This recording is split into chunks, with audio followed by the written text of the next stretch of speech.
It is Friday, March 22nd, 2019. It is 8 p.m. Pacific Standard Time, and so you know what time it is. It's time for a little bit of coin metal. And it was a very defeat-oriented, get your ass kicked at Jiu-Jitsu Friday. I'll tell you what, man. It's a toss-up sometimes on Fridays. You know, you go in there and sometimes there's a really good mix of lowered belt people and even belt people and people that are above you, right? Well, not tonight. No. There were two below me, and then everybody else is pretty much above me. And so it was a challenging evening, to say the least. I got my guard passed a lot. I got tapped a couple times, and actually a few times. Not gonna lie. And I know I probably could have got tapped even more with a couple of the guys that I was rolling with, because they're just that good. I did notice that a couple of the higher belts that I did roll with, they did have to apply a little bit of strength on a couple points. So that leads me to believe that I'm at least progressing a teeny tiny bit. But yeah, I was able to hold my position a little better than before. But nonetheless, I still got my ass handed to me. I mean, you need those evenings. You really do. You need those classes where, regardless of your rank or whatever, you just, if for whatever reason it's not lining up, they're just that much better than you. Everybody in the room's that much better than you. Whatever it is, you know, you need a day or two like that where it's just like, there's no hope for you here. You're here to learn how to survive, because these people, it's like by the grace of their mercy, you are going to exit this building today. You know, it's not because you're that much better than anybody else here. You know, it's certainly not because you're a badass or anything. No. We've reoriented the power table in your mind. But yeah, I try to not look at jiu-jitsu in a really ego-oriented way. Although, you know, I'm human, so it'll come out of my mouth in certain ways where, you know, I'm feeling superior or whatever. I had an especially good rolling session. I rolled with a bunch of fresh white belts or something like that. But nonetheless, and I did roll with a fresh white belt today, and I tried to be a little more forgiving than normal, you know, because in the past I've you know, used the situation where you know, I was a few stripes up on somebody and I just like mowed through them or whatever. But you know, I don't think that while I don't think that it serves the situation to be especially easy on them, most certainly it's good to refine your approach to one that's more technique based. You know, something like rolling with, you know, smaller people or lighter people or whatever. Just take it easy. Try and get the technique down. You know, get that underhook. Work to the back. You know, and so a couple of the things that he was doing, you know, I mean, unless he was doing it like wrong, I didn't like really correct him or stop him or anything. You know, it's like if he was going for a really good pass or a really good sweep, and honestly, he did actually get one or two good sweeps off. But I felt like, you know, it was because I wasn't especially rigid with resisting or whatever that, you know, I wasn't there to compete. I just wanted him to be able to see the mechanics of the situation when he successfully pulled it off. You know, so like if his foot was in the wrong position or whatever, I wouldn't like put his foot in the right position, but I wouldn't let into him until his foot was in the right position. You know, and so it's a strange interplay for me, you know, because I'm having to think of my jiu-jitsu on a more sophisticated level than I have been, and so it's kind of challenging. It's like, yes, I could smash this guy like he's just a dough ball, but what's that really going to do? It's not going to help me. I mean, I know I can do it, but he is presenting enough resistance that, I got to watch my P's and Q's too, just a teeny tiny bit. But nonetheless, like I said, I felt like it wouldn't serve anybody for me to just muscle through it, And although I admit I did muscle with a couple of the higher belts, but honestly, that's like all I had. They had me technique-wise and speed-wise and grips-wise and all that other shit. So, I settled for survival on a couple points. Maybe points that I shouldn't have, but nonetheless, I did it. The ego is a thing. It's got its own nature. It wants to feel victorious. It wants to avert from defeat. Certainly not concede. But at the same time, you do have to acknowledge where the ego is failing to serve you or anybody else. And so, yeah, we covered some sweeps today, and honestly, I feel like I need a lot more work with sweeps, a lot more work. I'm doing better with sweeps. I've caught more sweeps recently than I have before. But I really feel like I need to start concentrating more on a specific thing for like a month. So like for a month, this is triangle month. I'm going to try and get to a triangle at every single opportunity this month. And then like at the end of the month, it has to end at some point because you got to work on other parts of your game, And so the next one will be butterfly guard. I'm going to try and get him butterfly guard every fucking possible time that I can. I'm going to try and get my hooks in there and get the butterfly guard and try and work from just the butterfly guard. And so that's the kind of approach that I think I need to take, because I'm very easily distracted.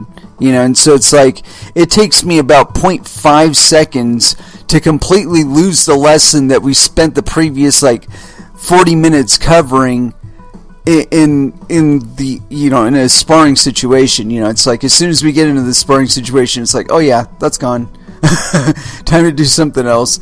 I'm compromised already.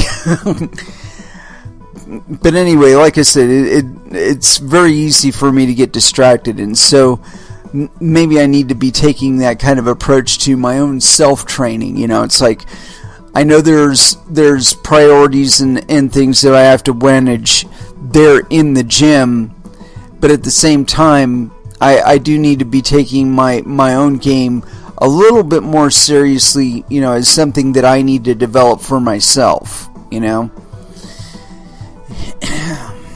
Anywho, as far as what we're going to get into today, I haven't the slightest clue, but I've got entirely too many tabs open on my browser for this computer to handle. Although it does handle it well. I shouldn't shit on it. It's actually probably the best machine I've ever had. But I am feeling the need for an upgrade sometime in the near future. Maybe not this year, but certainly very soon. Or certainly sooner than, 5 years from now. Anyway, as far as our first dance is concerned, I'm feeling wackadoo today, so here it is. Institutionalized 2014 by Body Count. First dance here on Coin Metal.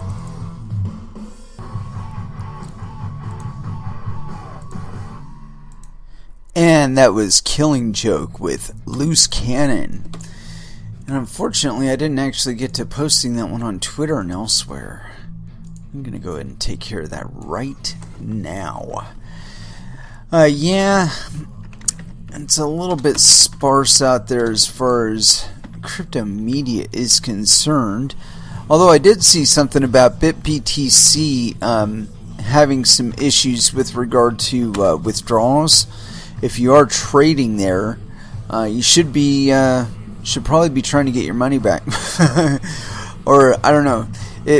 I don't want to cause any kind of panic there, but I don't know. That doesn't bode well. Usually when you're seeing those kind of signals in social media, it's a pretty good sign that there's something wrong. Unlike a lot of traditional markets, the places where we find our information is different. We don't rely on the CFTC or the SEC to issue a subpoena or some shit like that before we start panicking, or at least making decisions as far as whether or not we want to stay with a specific exchange or service or whatever. And it's one of the things that I think is so strong or so good about cryptocurrencies. There's this illusion that they're not all that well regulated because the regulation itself isn't a product of a state entity or a government entity. I don't know. Like I said, it's a big misconception. Anyway, I got this article here I want to get into. And where is it here? Oh no, that's not it. Damn it, Jim. There was one of these articles that I brought up. Yeah, here it is. Use BTC. No. Apparently I didn't click on it. Huh. There we go. Oh, I did have it open and I just didn't know which tab it was. Anyway, this is on newsbtc.com. Report: Bitcoin and crypto markets more regulated than widely thought. This is by Cole Peterson, March 22nd, 2018 at 10 p.m. No indication of time zone. Shame on you, Cole. Yes, penis. There is a common motif within the crypto markets that the advent of do no harm regulation would allow for an influx of institutional, corporate, and public funds that would help propel Bitcoin and other cryptocurrencies higher. Despite this, a recent report conducted by Bitwise Asset Management explains that the nascent markets are actually significantly more regulated and surveilled than widely known, while also importantly noting that the actual trading volume on many major exchanges is significantly lower than reported. Are the crypto markets actually regulated presently? The report, which was published and conducted by Bitwise, a crypto asset management firm, came about after the firm submitted a Bitcoin-based ETF application to the Securities and Exchange Commission and offers an in-depth look at many of the major topics currently surrounding the new and quickly evolving crypto industry. In a section of the report titled, quote, "The Bitcoin market is more regulated and surveilled than it is commonly understood," Bitwise explains that the crypto markets are in fact regulated in a certain regard. Quote, "We are not implying that Bitcoin spot exchanges are, quote, regulated markets, or that they are on an equal legal status with national securities exchanges or futures exchanges, but rather that the exchanges highlighted earlier interface with other forms of regulation," the report stated. One such form of regulation that Bitwise notes exchanges are currently interfacing with is the FinCEN requirement that crypto exchanges register as money services business MSB, a requirement that has been in place since 2013. As a MSB exchanges are subject to a plethora of strict regulatory requirements. Furthermore, the exchange also notes that exchanges who offer their services to users in the state of New York are required to acquire a BIT license, which mandates that exchanges comply with a significant number of regulatory requirements that ensure safety for customers. No bullshit. They don't do that at all. What they do is block a lot of people that would otherwise be doing business with people in New York. That's what they do. Report claims that 95% of Bitcoin trading volume is artificially created. Another key portion of the report offers an interesting set of data regarding the veracity of the trading volume on major crypto exchanges.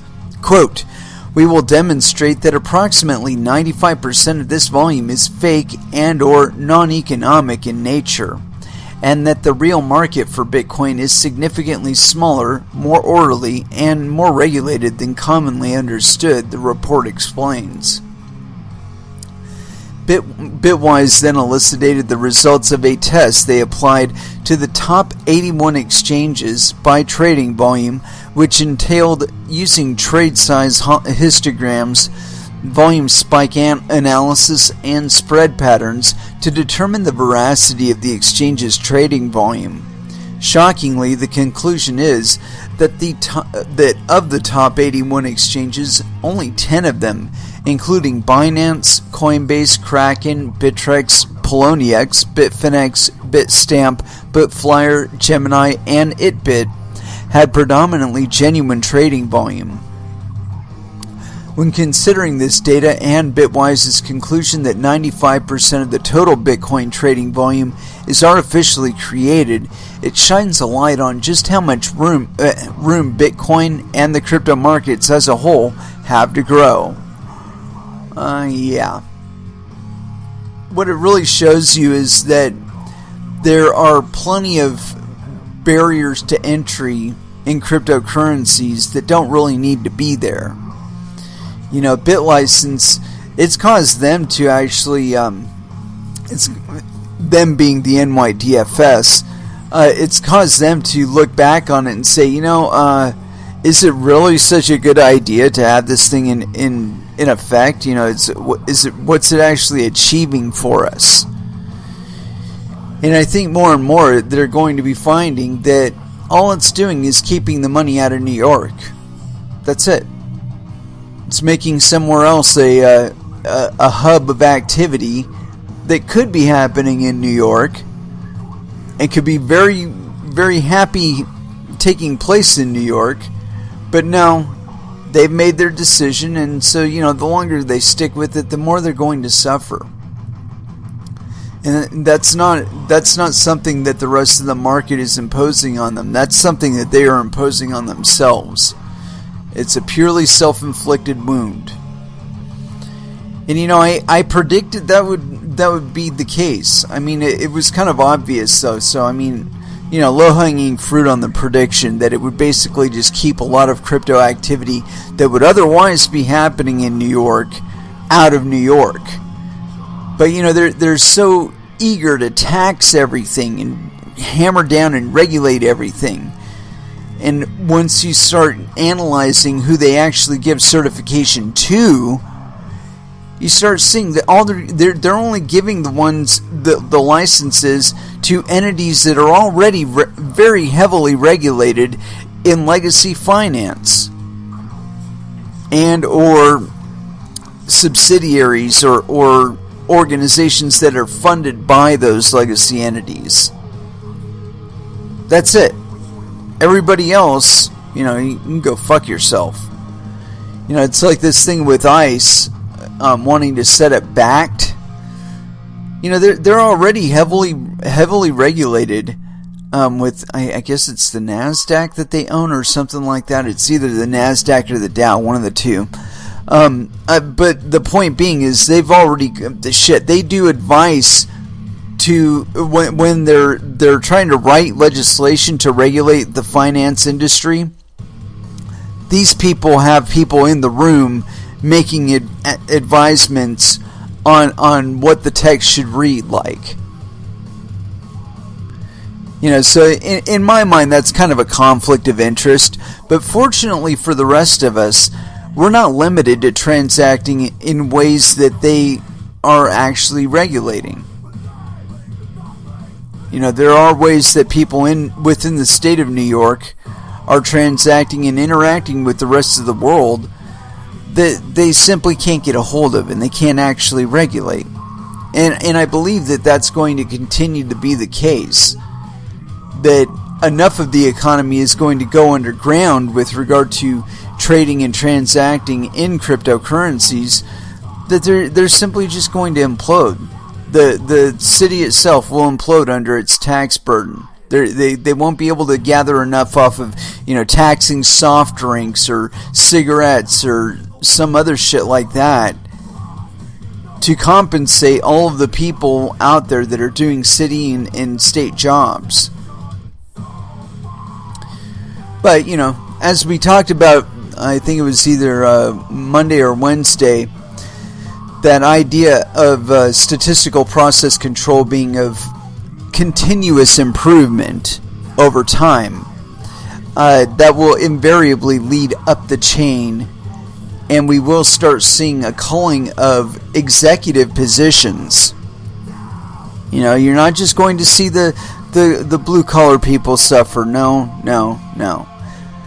The call to streamline operations is going to come up into the white collar zone.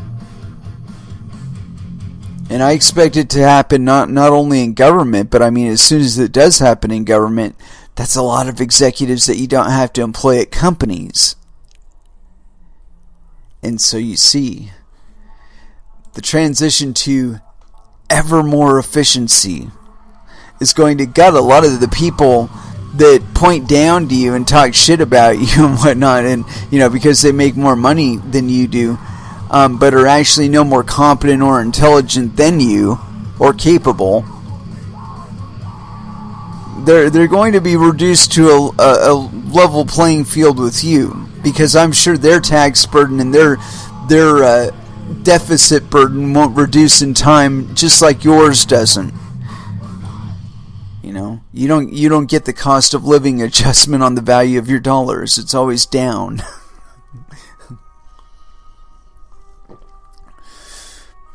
Over time that you're able to afford less with your fiat currency because it just loses more value on the market as time goes on.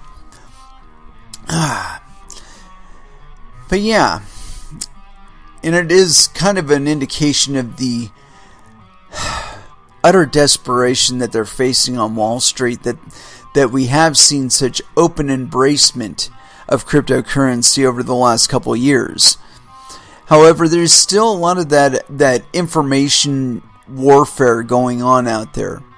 And I believe that after enough time goes by, that the concentrations of liquidity will be spread out over enough coins and enough projects that these people simply won't be able to compete in all of them, and will have to concentrate on specific areas. And at that point, then they'll get excised, because it'll be too notable that they have too much of the market at their disposal. I was just telling somebody in, I think it was Discord or Telegram, one of the two, that they were saying something to the effect of the bankers getting 99% of the Bitcoin. I said, yeah, you know what happens when they have 99% of the Bitcoin? We use XVG instead. That's it. It's got its valuation in electricity, which means we can value it in US dollars and other fiat currencies as well. So there you have it. The crypto has eliminated that game that once you accumulate, the vast majority of the stake, that you get to dictate to the rest of the market how shit goes on. Okay, yeah, so that happens because you've got a lot of Bitcoin, right? Well, if you do have that position in Bitcoin, and you do abuse that position in Bitcoin, and there's not a whole lot of other people out there that have the Bitcoin, your influence is going to be limited to those that actually have the Bitcoin. That's it. Because people will transition to other coins that they can accumulate too. Period. And if they can't accumulate the ones that are currently available, they'll create another one. This is the kind of game that we've needed for a very long time to come into money. Because it eliminates the idea that there is some sort of safety that you can acquire and then use on the rest of the market as kind of a weapon, where you can force people to ignore things like natural limits of things because it's either do business with you or die, because you're the primary liquidity provider to the market. You're the market as far as they're concerned. Well, when that's no longer the case, when other people can put forward money, it's not necessarily the same money that you're putting forward, but there is an exchange rate between the money you're using and the money that we're using, that the tendency and the capability of acquiring all of it and being able to dictate down to the rest of the market is going to go away. I would argue it went away probably in 2012. But I think the biggest mistake that Wall Street has made is the type of investments they've been trying to make in this space. The gold rush of the late 1800s, early 1900s in California showed us very, very plainly that the way to make money on a gold rush is not necessarily to be going for the gold itself. And being really cutthroat about killing off people that are trying to compete for the same gold patch or whatever. Rather than enduring all that bullshit, you sell shovels, you sell pickaxes, you sell wheelbarrows, you sell mining supplies, clothing, services. Because the gold miner, he's got to take a bath too. He's got to get a drink on too after a hard week of working out there digging in the ground. He's going to want to let his hair down too. He's got to go somewhere to do that. So rather than be out there in the field with him, just you provide a place for him to party down when he's wanting to let loose at the end of the work week, and you make the money, right? Well, that's really where the Wall Street entities or companies on Wall Street have needed to be investing their time and effort rather than trying to take over the line of money. With things like private blockchains and so on and so forth. Tokens issued on those private blockchains. I mean, really, dude. Bitcoin wouldn't even exist if it was something that, it's just the medium that we can't trust. No, we can trust Wells Fargo, and we can trust Goldman Sachs, we can trust all these guys, but we just can't trust the US dollar. So, we'll move it over to Bitcoin, and we'll be able to trust these guys again. It's not the tool, kids. It was how it was used. It's not the abstraction of value, the Federal Reserve note, that is to blame. It's the way that it's been weaponized in the economy of both the United States and abroad. So here it is. I got one on Barron's.com. Wall Street embraced Bitcoin as the next big thing, but crypto slumped and the party got postponed. Probably indefinitely. This is by Avi Saltzman.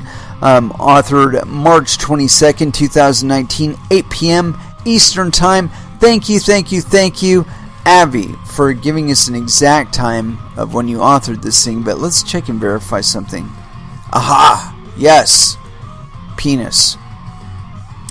Bitcoin's big coming out party on Wall Street has been postponed, if not canceled altogether. More than a year after major exchange operators introduced Bitcoin futures and hedge funds scrambled to get in on the game, most of the marquee projects and services designed for institutional investors have yet to launch or have been rolled out to only select clients. Among the obstacles, a price plunge, a confusing regulatory environment, and crypto's still sketchy nature. It's not sketchy, dude. CBOE Global Markets, ticker CBOE, was the first out of the gate. Its Bitcoin futures product, which was settled in cash instead of Bitcoin itself, began in December 2017 at the height of the craze for crypto. But CBOE has now abruptly pulled back, announcing it won't offer new Bitcoin futures after the June contract expires. CBOE wouldn't discuss its reasoning, but one likely problem was low volume. Trade volume on March 1st was 753 contracts versus 6,323 a year earlier. CME Group, which released its own Bitcoin futures product shortly after CBOE, has also seen ups and downs for volumes, but its volume has recently outpaced CBOE's. CME says it has no plans to make any changes currently. Other futures products have yet to appear.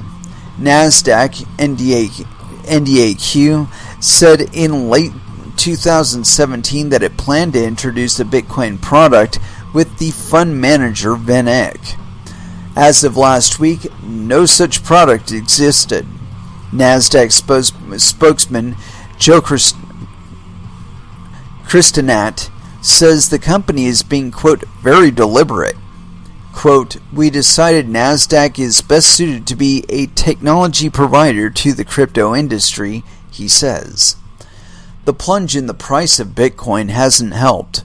The entire crypto market is worth about $130 billion today, down from about $600 billion at its height. Quote, even though price movement isn't everything, obviously price movement impacts the growth of asset classes, says Alex Gordon Brander, the CEO of crypto dark pool provider Omega One.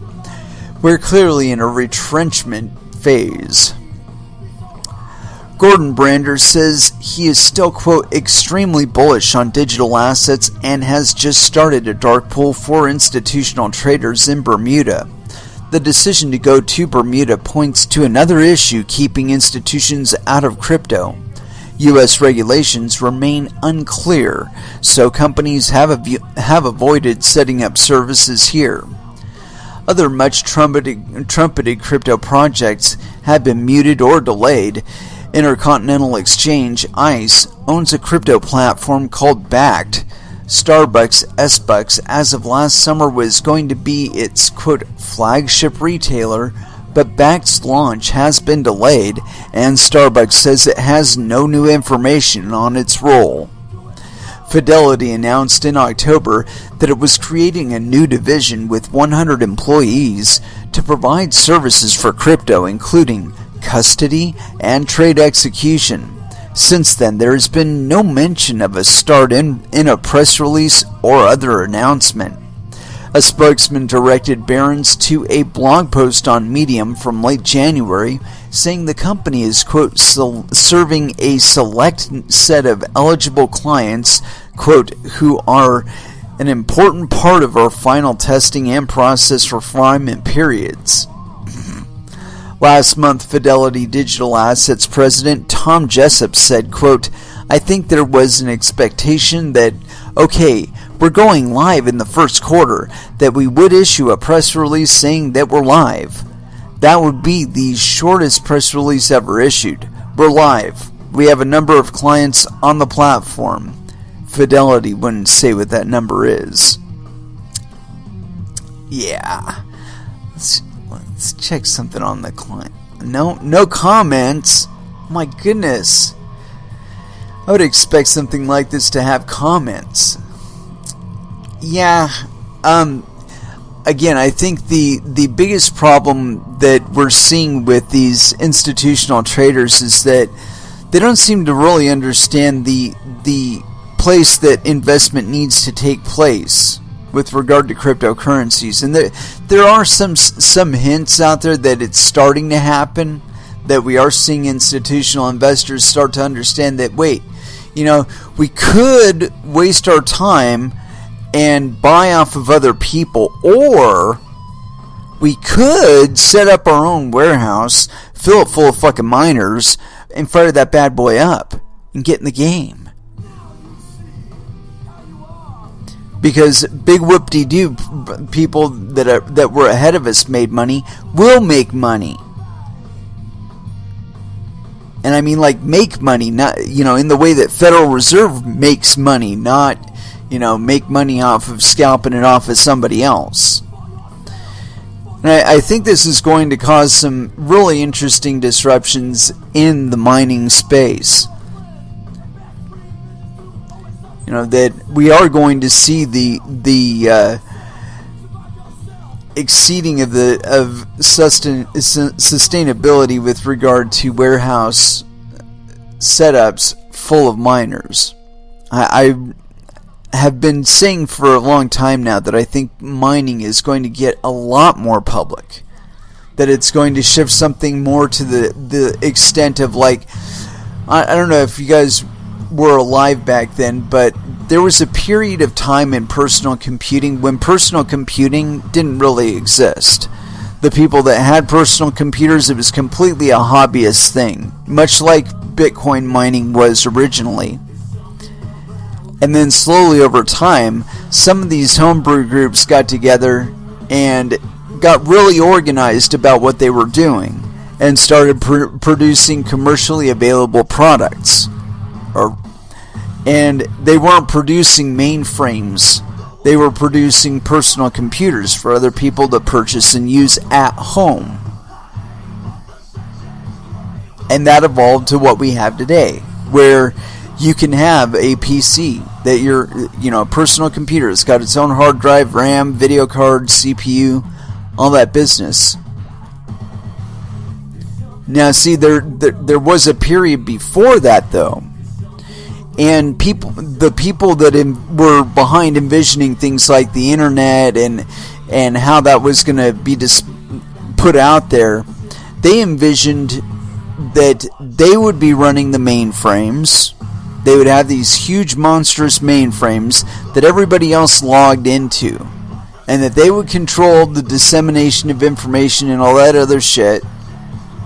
And they would be the sole source of information and the source store of information, and that they would manage the economy and such via that manner. And there's still a push to drive the markets and the internet back to that.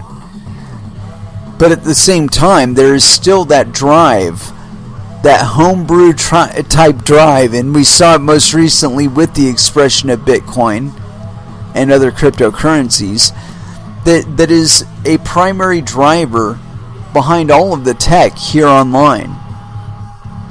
And it doesn't matter what you're talking about, whether it be your operating system, your browser, the drive is there. And I think that drive is going to continue to push things to be more quote-unquote decentralized. And while warehouse mining right now, it seems like it's a cool idea and all that stuff, and you make a lot of money doing it, I think in the longer term, the interest that we do see coming from both the public sector and, of course, the corporate sector in mining will drop the price of miners, will increase the quality of miners, will formalize the software behind mining a bit more. And that's the kind of regulation that we have. It's certainly better than a government pointing down to us or a corporation pointing down to us and saying, you will run things this way. There's always a pushback, okay? And I think that the best way to go about it with cryptocurrencies is to offer the ability to participate. Right, so IBM, I keep going on about them, but if they were to produce really high quality, cheap, efficient miners, and you can dedicate them to mining whatever coin it's capable of mining, and there would probably be some coins and projects that it wouldn't be the best to use, but there would probably be several projects that it would be viable to use, that we can use as digital money. See, there are places, I think, for the reins of the old world to apply to cryptocurrencies, but it's not on the finance end. It's not on the design end. All that stuff has been handed off to the average Joe now. They have that capability. They have the Vorpal blade of digital finance in their hands now.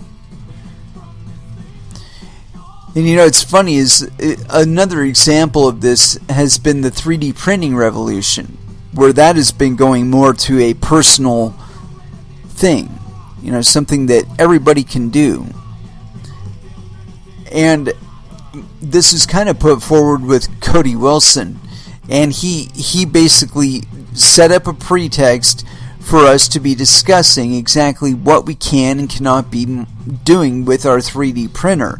And his perspective, of course, is that fuck you, I'll make whatever the fuck I want with my 3D printer, including this Mya gun. Well, that little fire didn't stop with him.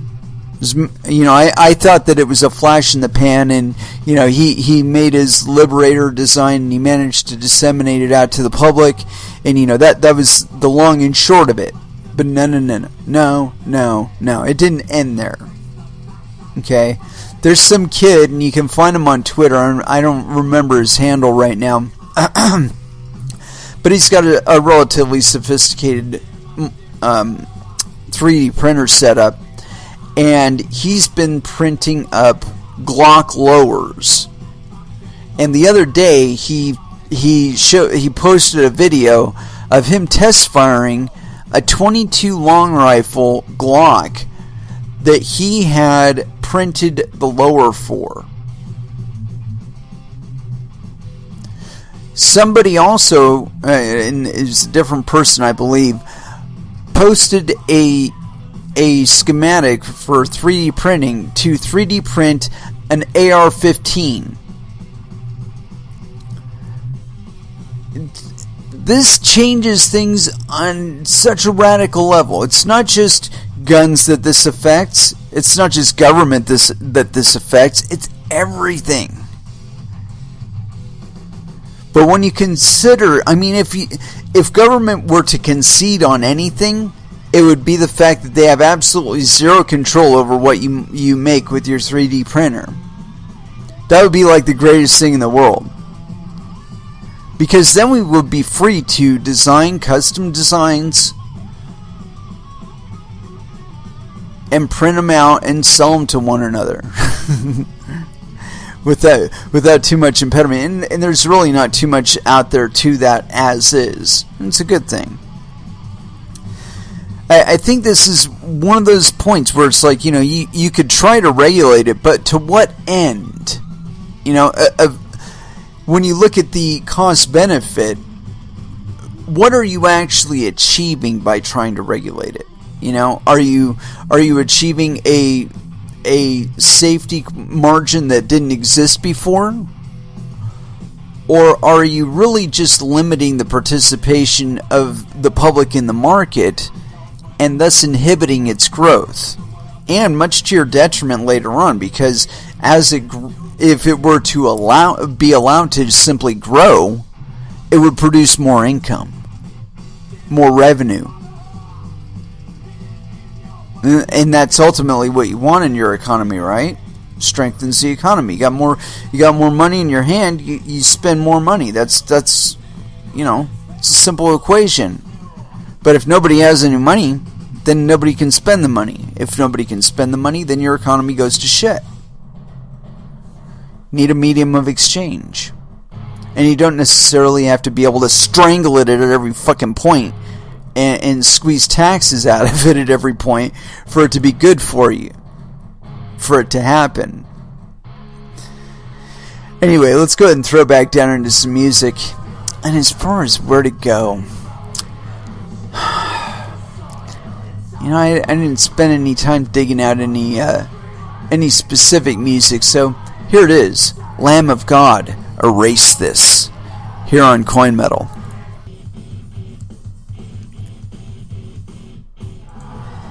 And that was Prong with Another Worldly Device. Yeah, Another Worldly Device. As if we don't have enough of those, right? Anyway, I got this article here on Bloomberg. It's a little bit along what we were previously discussing here. I think, kinda. Because it's related to all that institutional interest in Bitcoin and other cryptocurrencies. So here it is. Bitcoin critic warns against central banks issuing their own tokens. This is by Catherine Bosley. It was authored March 22nd, 2019, 6:35 a.m. PDT. Thank you very much, Catherine. But no penis. This is on Bloomberg.com, by the way. One of Bitcoin's sharpest critics highlighted the risks of central banks issuing their own digital currencies to the general public, saying it could undermine both financial stability and monetary policy making. Oh, that's an interesting take. Augustin Karstens, general manager at the Bank for International Settlements, once likened Bitcoin to a, quote, bubble, a Ponzi scheme, and an environmental disaster. In a speech in Dublin on Friday, he cited the example of a financial panic which, in a world with a central bank issued digital currency, CBDC, might lead people to shift money to accounts at the monetary authority from commercial banks, undermining the system, i.e. create a bank run. Other downsides of CBDCs include potential changes to how interest rates affect the public's demand for money and lead to bigger central bank balance sheets, which would necessitate a buildup of assets, possibly impacting financial market liquidity, he said. Maybe. Quote, there are huge operational consequences for central banks in implementing monetary policy and implications for stability of the financial system, Karstens said in the speech at Central Bank of Ireland. Quote, central banks do not put a brake on innovations just for the sake of it, but neither should they speed ahead disregarding all traffic conditions. Damn Skippy. Combined with cryptocurrencies' surge in popularity, a big drop in the use of cash for payments in countries such as Sweden has raised questions about whether central banks should supplement their existing offer of banknotes with digital tokens for the public. So far, officials are progressing carefully in this area. The Swiss National Bank sees, quote, no compelling case for a CBDC, according to a BIS report. Just a handful of central banks expect to issue their own cryptocurrency in the next decade. I would probably refine that number to 0. There really isn't any upside to doing that for any central bank or central banking institution. You know, there's there's the allure of control and whatnot, but that is, in my estimation at least, short-lived when you compare the potential for a cryptocurrency of the wild in the wild, such as Bitcoin. And I would argue that Bitcoin's biggest lag points are those where it tries to interface with fiat. And this is an issue that will get rectified over the longer term. That we are going to see a decoupling of Bitcoin and other cryptocurrencies from the US dollar as a metric of valuation. Meaning that we are going to start seeing commerce transition over to hard products for cryptocurrencies, much in the way that the Silk Road had shown us was possible, with the exception that there wouldn't be any intervening with or any connection with fiat currencies, except in the explicit sense of maybe a cashing out of a cryptocurrency somewhere after the exchange for US dollars or other fiat currency. But other than that interaction, that people will be able to exist in an economy exclusively in crypto. And I see this as a potential reality. You know, but I don't think the pricing structures that we've been seeing before will be satisfactory for the future. I believe that cryptocurrencies have a different metric to them. You know, not just not just social acceptance and whatnot, but also cost of production. And by that stance, Bitcoin in many senses is kind of inefficient, meaning that there's a shit ton of electricity being put toward a relatively pedestrian act. And that's one of the reasons why I look at it and I'm thinking, we're in a world of continuous improvement, and that includes the elimination of inefficiencies at all levels, not simply at the blue collar worker level, but also in the infrastructure level. If you don't have to maintain a shit ton of infrastructure, why would you? And so when you start looking at it from that sense, you start seeing that focusing all of your interest in exclusively Bitcoin can be actually more costly for you over the longer term, especially if you have no diversity into other cryptocurrencies that they themselves could experience some temporary appreciation that you might want to be taking advantage of, or that you could be richer for having taken advantage of.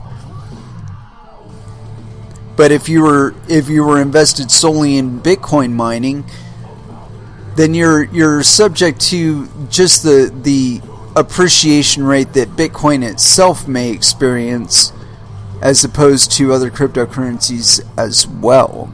And the rate of appreciation of all of them is different, and it changes over time too.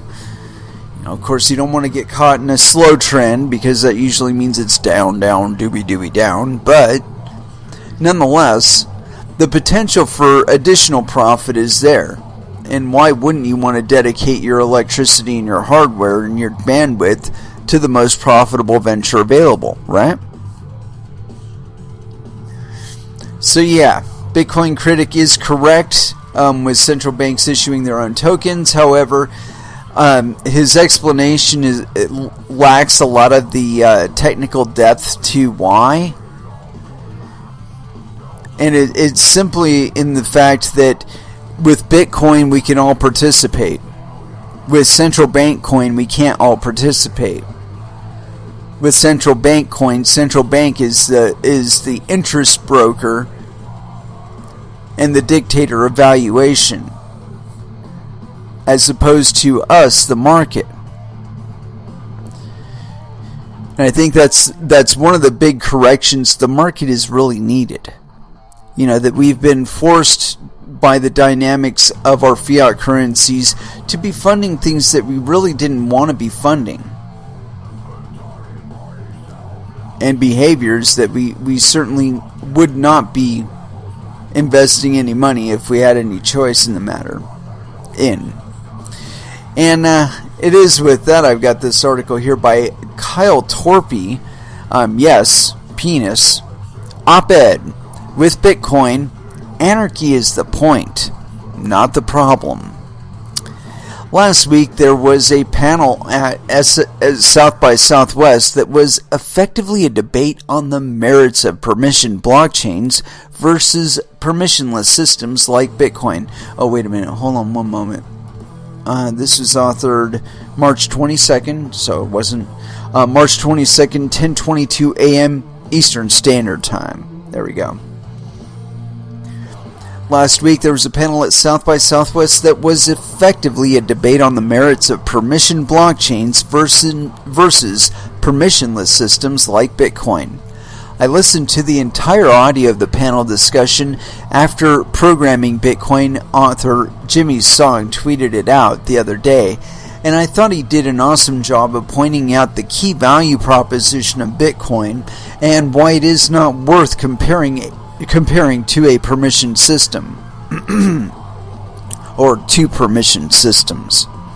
What was the innovation with Bitcoin? As Song covered in his remarks during the panel, the key innovation with Bitcoin was the use of proof of work to enable anonymous actors to take care of ordering the transactions on a digital financial system. While other digital cash systems were tried in the past, no one was able to come up with the perfect system that could solve the issues related to centralization and Sybil attacks. With Bitcoin, Satoshi Nakamoto hit the sweet spot. I recently wrote about this same topic in the context of alternative cryptocurrencies that really shouldn't be referred to as cryptocurrencies. Specifically, something like Ripple is not comparable to Bitcoin because the system does not use anonymous validators. Song hit on the same point while providing his definition of centralized versus decentralized systems. Quote, "Here's what I mean. It's centralized if there's a single point of failure," said Song, and I say that because that is exactly how governments control things. I would argue that central point of failure could be on the point of the developers, or at least the primary developers in the Bitcoin space. There was a lot of toxicity introduced by certain elements in that particular segment that made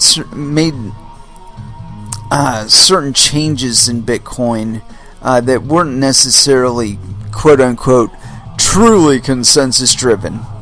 Anyway, continuing on. Bitcoin's resistance to censorship, shutdown, or regulation by governments is its key innovation. This was nothing more than a cypherpunk dream for decades, but Bitcoin turned it into a reality. IBM's Christopher Ferris, who took the side of permissioned blockchains in the debate, even asked Song if he was arguing for anarchy over a regulated financial system during the panel discussion. "Yes, that's the whole point. Quote, I keep my own keys. I have my own Bitcoin. That means real self-sovereignty," said Song during one portion of the debate. "That means real decentralization.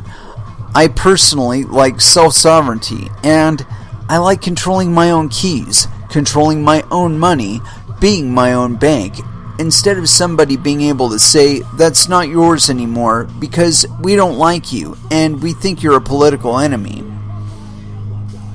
It is this lack of centralization in Bitcoin that enables permissionless innovation on top of the base blockchain layers. No, it isn't. That's actually what hinders it, Kyle. Continuing on.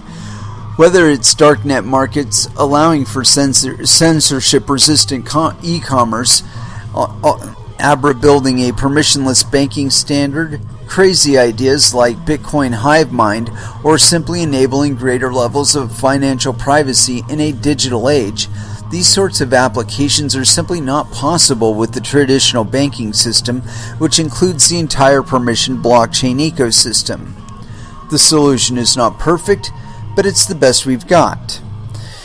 It should be noted that, as Ferris pointed out during the debate, there still are plenty of issues with Bitcoin from a usability perspective. Many people simply aren't comfortable with the risks associated with this new financial system. Dude, they're a great deal less cumbersome and risky than the existing legacy financial system. Otherwise, they wouldn't exist. Continuing. Issues like Bitcoin's price volatility, which is a plus by the way, the responsibility of taking care of one's own private keys, the relatively higher costs that come with decentralization and lack of user-friendly wallets. Dude, that's a bunch of bullshit. User-friendly wallet? Give me a break. How hard is scan, enter, send? Give me a break. That's really how tough a Bitcoin transaction has to be. Your device has to have a camera so you can scan the fucking thing, or the wallet itself has to have a field for you to enter in the Bitcoin address that you're intending to send the funds to.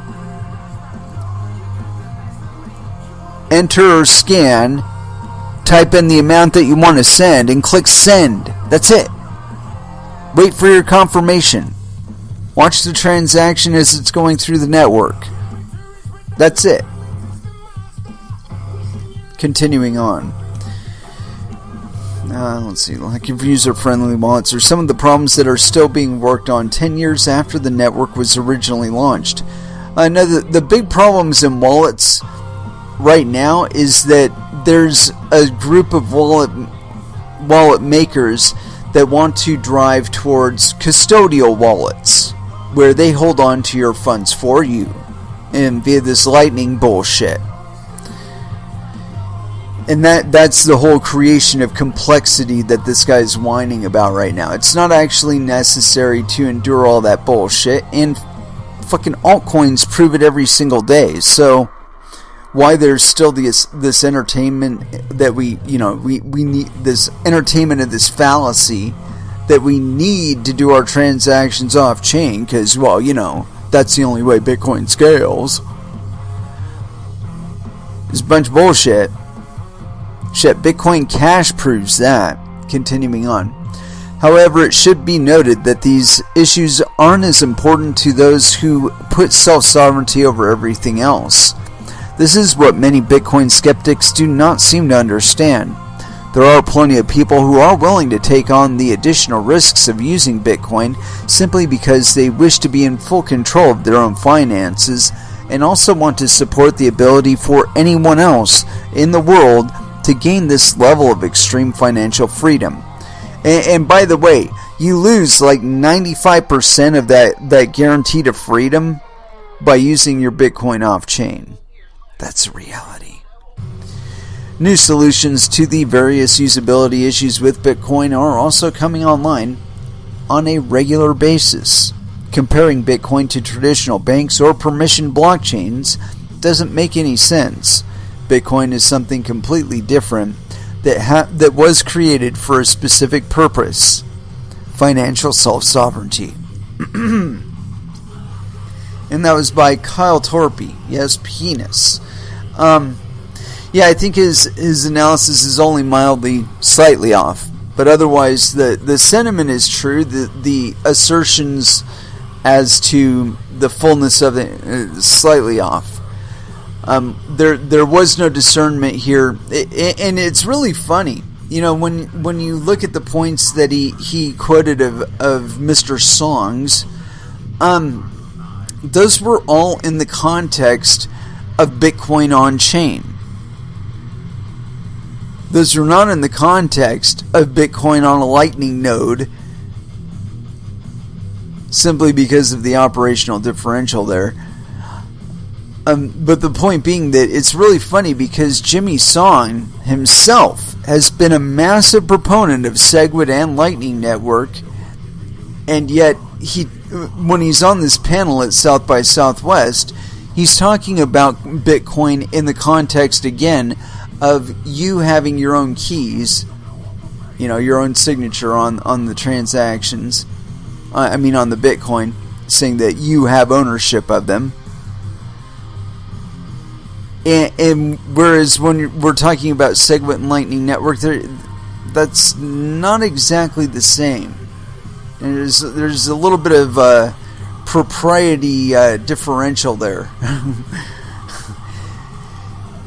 And so I think it's only mildly, I don't know. I don't know that I would characterize it as disingenuous. Just not completely honest, or mild omissions.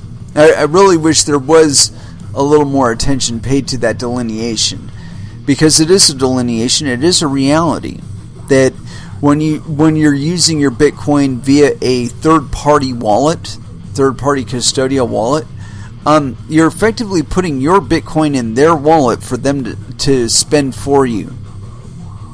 You ask them to spend a specific amount for you, and they attribute, supposedly, that specific amount to the intended party that you intended to send it to.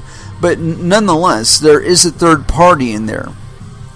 And ultimately, that third party does have the ability to say, no, I don't want you to send your Bitcoin to that person. I don't like him. He's a political dissident. He's a terrorist.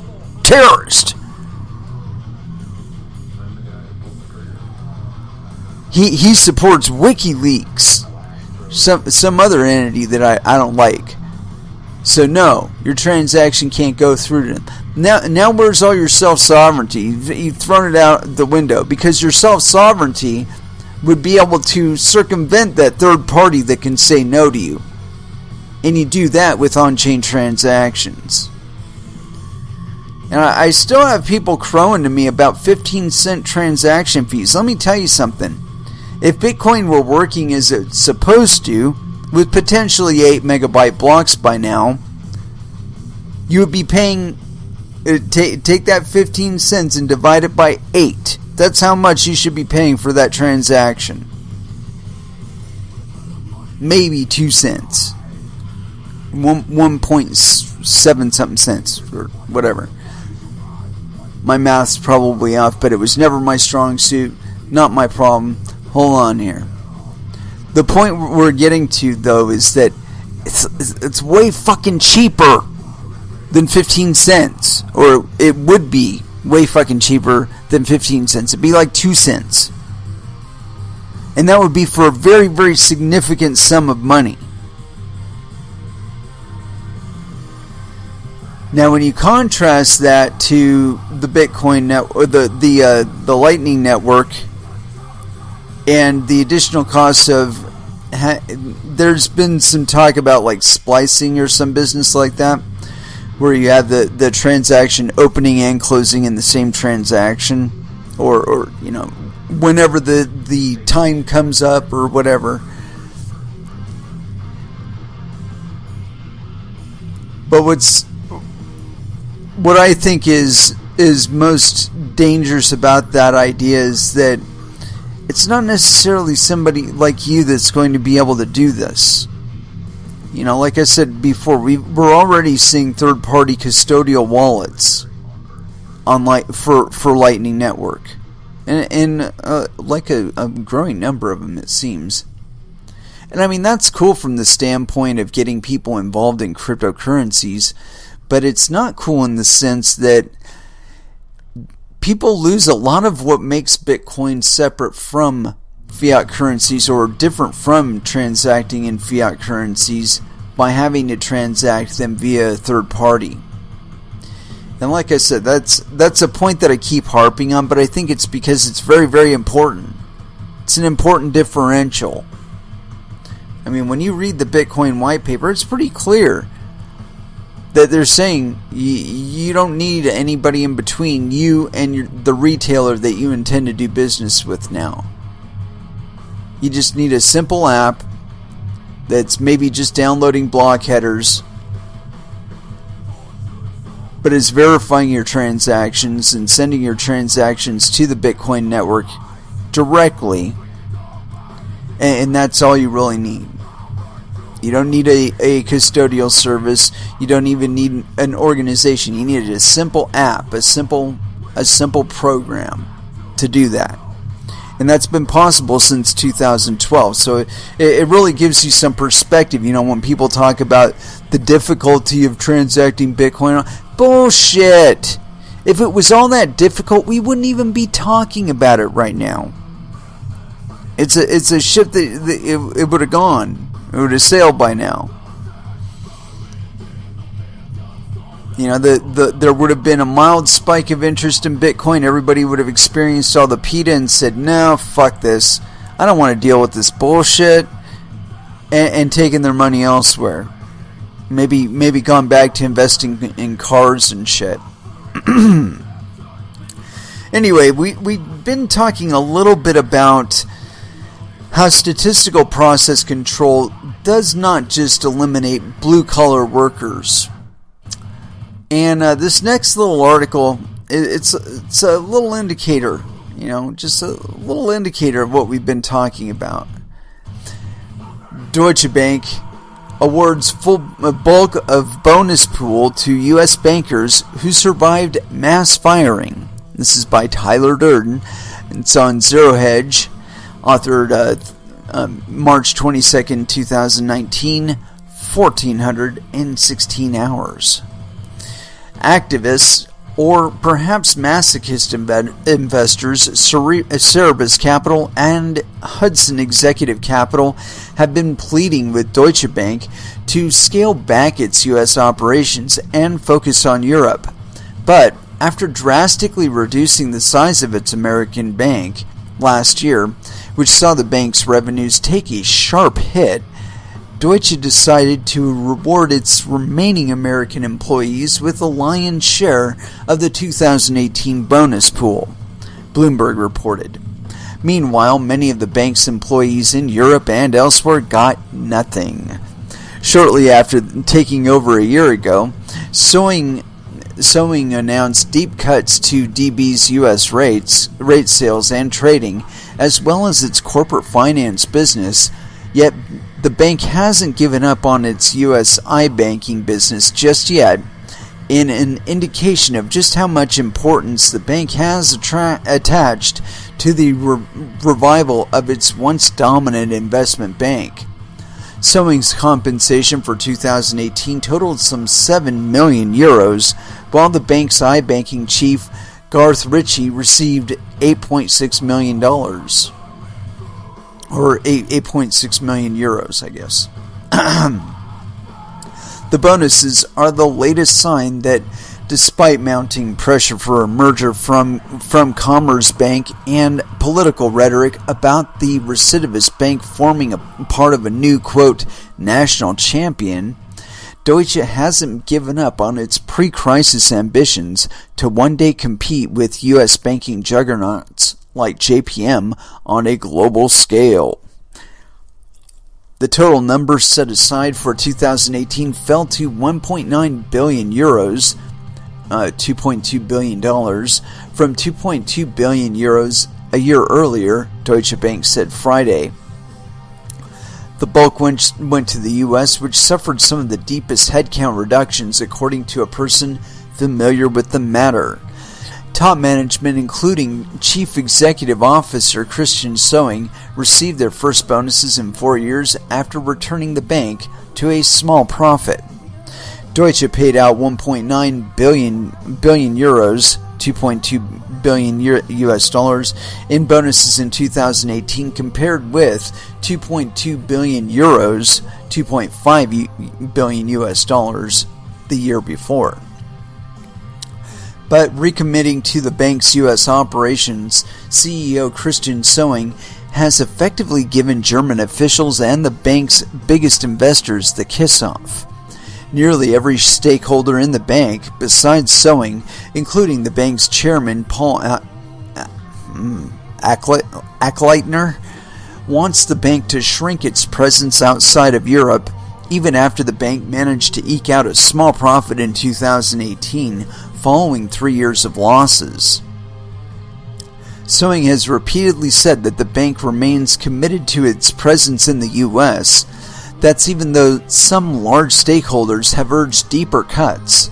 People familiar have said the investment bank unit in the country is struggling with profitability, with the equities portion not having made a profit in many years, people familiar have said. The situation is compounded by regulatory scrutiny after the lender last year failed a stress test. Following a difficult year for banks, which was particularly hard on European banks, as negative yields continued to squeeze out net interest margin, European lenders have slashed business bonuses across the board. As BBC pointed out, Deutsche Bank's bonus pool has been shrinking since 2010 as the bank has struggled to boost profitability and comply with EU banking regs. Though the bank's European employees have been at the center of a crush of scandals, including the latest money laundering probe launched by Frankfurt officials, its U.S. division hasn't been entirely free of blame for the tens of billions of dollars in fines the bank has paid out since the crisis, including its massive 2016 fine for misleading buyers of mortgage securities during the crisis. but by signaling that he has no plans for further shrink DB's American investment bank, has Somi shown that he hasn't given up on an independent Deutsche Bank, and that the German finance ministry can take their, quote, merger of weak walls and pound sand? Let's check the comments really quick here, because there's 2 of them. Oh no, there's 3. Actually, there's more. Ken says there are a few, the proud, the elite, and how many babies did they eat? Cremation of care. I have no idea, dude. That's like out there. I actually kind of understand that reference, cremation of care. That's in reference to a supposed Bohemian Grove. There's a whole conspiracy around that. If you look up Alex Jones and Bohemian Grove, you can find out all about that. Let's see. Deta Svetko says, as someone who worked for that cesspool, I can confirm that Deutsche Bank is neither Deutsche nor a bank. The consortium of mergers of Jewish business owners alive and well, says LOL123. I don't know if I want to get into that one. Wow. The bank becomes operative of 25th. Yeah. I don't know. That's pretty extensive. Let's see. Well, why not? It seems kind of lengthy, but why not? Let's see. 1870 on 26th of February, a number of merchants, merchant bankers, and private bankers found the Commerz und Diskonto Bank in Hamburg in the form of a joint stock company. Companies involved include Konrad Henrik Downer, Carl Geo, Hess Newman. I'm not going to go through that. It's fucking lengthy. Let's see here. J Trillion says, I hope they don't lose their heads over what comes next. That would be such a pity. Harkening back to the French Revolution. Let's see here. Cougar_W says, we're watching the hated 1% become the even more hated 0.1%. It will reach 0.01 soon enough, at which point they'll kick the stool out from under the global civilization, sit back, and watch the rest of us die off on Facebook live stream. That's a really cynical perspective, dude. I think what's more likely to happen is that the lack of liquidity on the open market will cause more and more people to shift over to cryptocurrencies in order to get by, and we will see that progress up the line. People will be willing to accept cryptocurrencies as a medium of exchange because it's available and it's not rapidly depreciating like the fiat currency currently in their wallet. Yeah. Value judgments. We're going to be seeing a lot more of those in the future. Anyway, let's go ahead and throw back down into some music. And I have not played any Slipknot, and there's one song in particular that I really like that I have not played in a very long time, but it's only because I played the shit out of it like really hard. Here it is, Custer by Slipknot, here on Coin Metal.